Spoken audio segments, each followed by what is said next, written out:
উপস্থিত সম্মানিত দেশবাসী, আপনাদেরকে একটি বিষয় অবগত করার জন্য আমি কোরআন শরীফ থেকে পাঠ করে শোনাচ্ছি। বিষয়টা হলো কসরের নামাজ। কসর মানে অনেকে জানেন না, কসর মানে কমতি করা।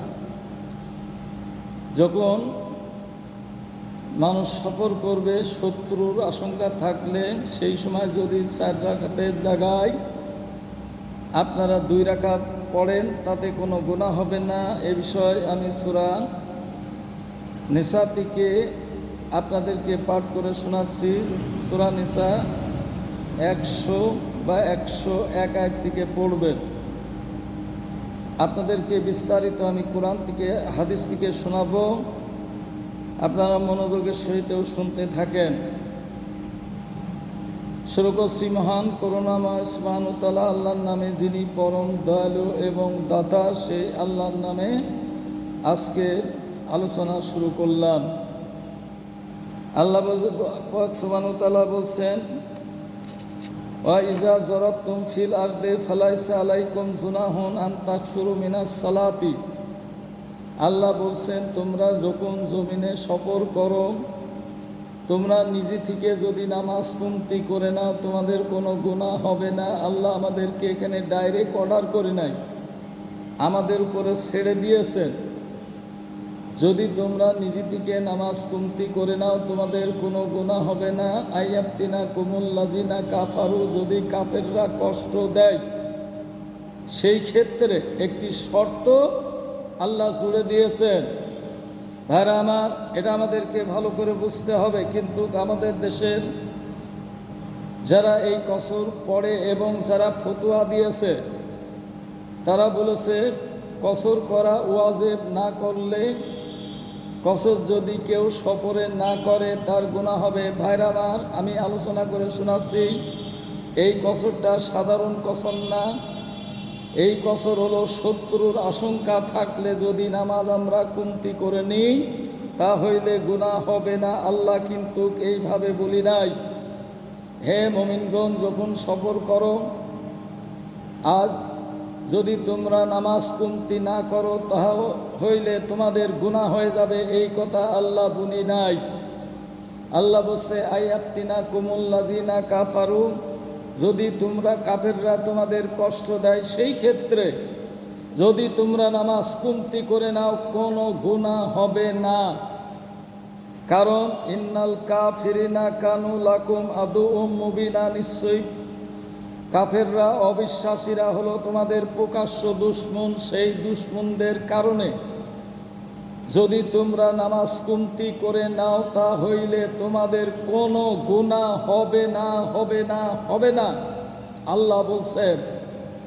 ভাইরা, আজকে দেখেন, আমরা ব্যবসা বাণিজ্য, আত্মীয় স্বজনের বাড়ি যাচ্ছি, আমরা কি করছি, সফর করছি, এবং নানা ধরনের ফতোয়া গড়েছে, 48 মাইল ইত্যাদি ইত্যাদি, কত মাইল, কয় দিনের পথ গেলে কসর করতে হবে। এইগুলি কিন্তু কোরআন হাদিসের কথা না। কসর আপনার শুরু হতে পারে শত্রুর আশঙ্কা যদি হয়, বাড়ি থেকে বেরিয়ে 1 মাইল হোক, 2 মাইল হোক, 10 মাইল হোক, 20 মাইল হোক, আর 100 মাইল হোক, যেখানে শত্রুর আশঙ্কা হবে ওই জায়গায় আমাদের কসর করতে হবে। আর যদি শ্বশুর বাড়ি বেড়াতে যান, ব্যবসা বাণিজ্য করতে যান, আর শত্রুর আশঙ্কা যদি না থাকে, যদি কসর করেন, এতে গুনাহ হবে, এতে কোনো সন্দেহ নাই। তাই আল্লাহ বলছেন, ওমাই আবতাগি গায়র ইসলাম দিনান ফালা ইকবালা মিনহু, যে কেউ ইসলামের বাইরে, অর্থাৎ আল্লাহর হুকুমের বাইরে একটা মন গড়া কিছু করে নেবে, ফালা ইকবালা মিনহু, ওইটা কবুল করা হবে না। এবার আসেন, যখন আপনারা ইমামের সঙ্গে থাকবেন কোনো সফরে, যুদ্ধে, ওয়া ইজা কুনতা ফিহিম ফা আকামতা লাহুমুস সালাতা, আল্লাহ পাক ইমামকে বলছে, যখন সেই সফরে যদি আপনি তাদের সাথে থাকেন আর ওই অবস্থায় যদি নামাজ পড়াতে চান, ফালতাকুম তাইফাতুম মিনকুম মাআক, একদল লোক তোমার পিছনে দাঁড়াবে, সবাই যেন একসঙ্গে নামাজে না দাঁড়ায়। যদি সবাই একসঙ্গে নামাজে দাঁড়াও, শত্রুরা কিন্তু তোমাদের সহজে আক্রমণ করবে। ভাইরা আমার, ভেবে দেখুন তো এটা কোন সফর। আর যখন নামাজে দাঁড়াবে, ওয়ালিয়া খুজু আসলিহাতাহুম, তারা যেন আপনার অস্ত্র শস্ত্র কাছে রাখে।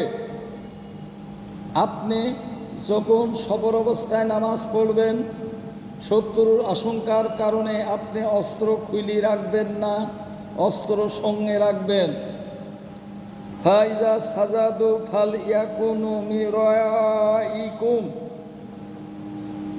যখন আপনি এক রাকাত পড়ে নেবেন, যারা আপনার সঙ্গে পড়ে নিল,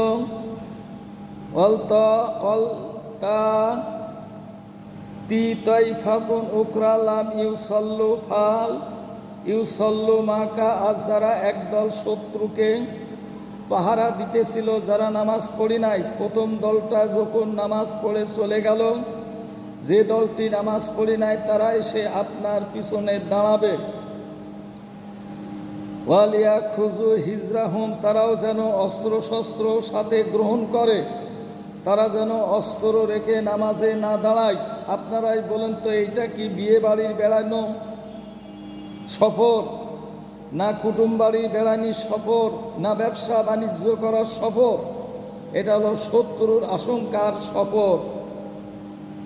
ওয়া আসলিহাতাহুম, তারা যেন তাদের সাথে অস্ত্র শস্ত্র পরবর্তী দলও রাখে। ওয়াল্লাযিনা কাফারু লাউ তাকফুলুনা আন আসলিহাতিকুম, কাফেররা কামনা করে, চায় যে তোমরা অস্ত্র শস্ত্র খুলি সবাই একযোগে নামাজ পড়ো, এটা তারা ইচ্ছা করে। ওয়া আমতি আতিকুম, আর তোমাদের দ্রব্য সম্পদ সম্পর্কে তোমরা অসতর্ক থাকো। ভাইরা আমার, যুদ্ধ করতে গেলে খাদ্য লিজাও লাগে, আমাদের পরিবহন নিয়ে যাওয়া লাগে। আর যদি একযোগে নামাজ পড়ি তাহলে কাফেররা কি করবে? ফালা ইয়ামিলুনা আলাইকুম মাইলাতান ওয়াহিদাতান, একযোগে তোমাদের উপরে আক্রমণ করি বসবে। খবরদার, শত্রুর আশঙ্কা ব্যতীত কসর করবে না, আর অস্ত্র শস্ত্র সাথে রাখবে, যাতে কাফেররা একযোগে তোমাদেরকে আক্রমণ না করতে পারে।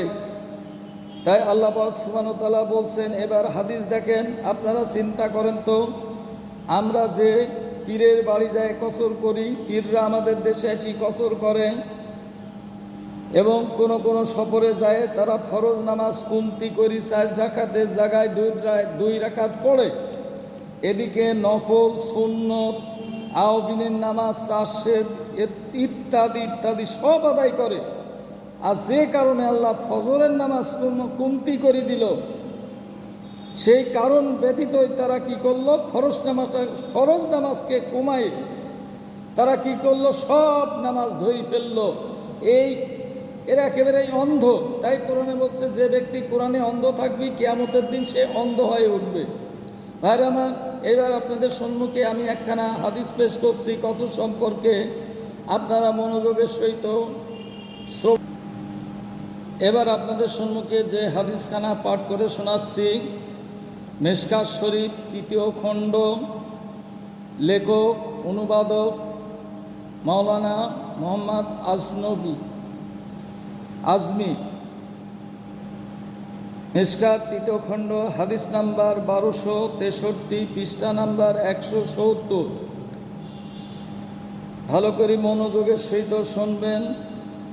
আন আয়েশাতা, হযরত আয়েশা রাদিয়াল্লাহু তাআলা আনহা থেকে বর্ণিত, কালাত, আয়েশা বলেন, কুল্লু কাযালিকা কাদ ফালা রাসূলুল্লাহ সাল্লাল্লাহু আলাইহি ওয়াসাল্লাম, রাসূল সব রকমই নামাজ করেছে, কখনো নামাজ কসর করেছে, কখনো নামাজ পূর্ণ করেছে।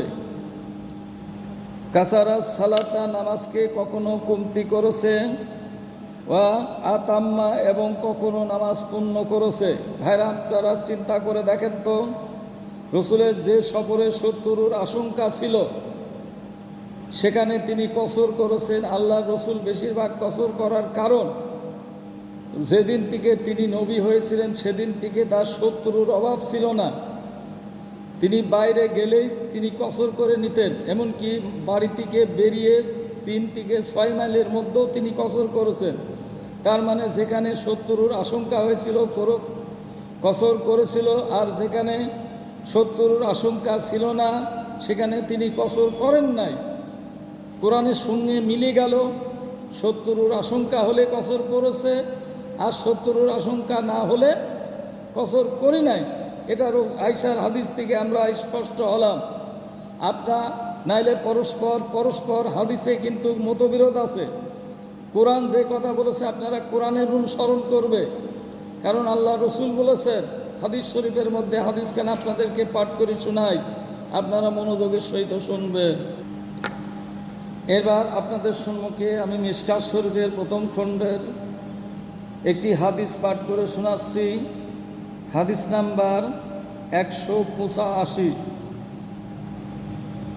হযরত জাবের রাদিয়াল্লাহু তাআলা আনহু থেকে বর্ণিত, কালা তিনি বলেন, কালা রাসূলুল্লাহ সাল্লাল্লাহু আলাইহি সাল্লাম, রাসূল সাল্লাল্লাহু আলাইহি সাল্লাম বলিয়াছেন,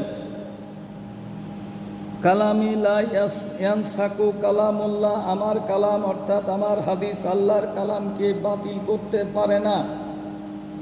আল্লাহ যদি বলে এইটা করতে হবে আর আমি মোহাম্মদ যদি বলি না তার বিপরীত করতে হবে, সেইটাকে কখনো আমার কথা আল্লাহর কথাকে বাতিল করতে পারে না। ওয়া কালামুল্লাহু ইয়ানসাকু কালামি, বরং আল্লাহর কালামই আমার কালামকে বাতিল করে দেয়।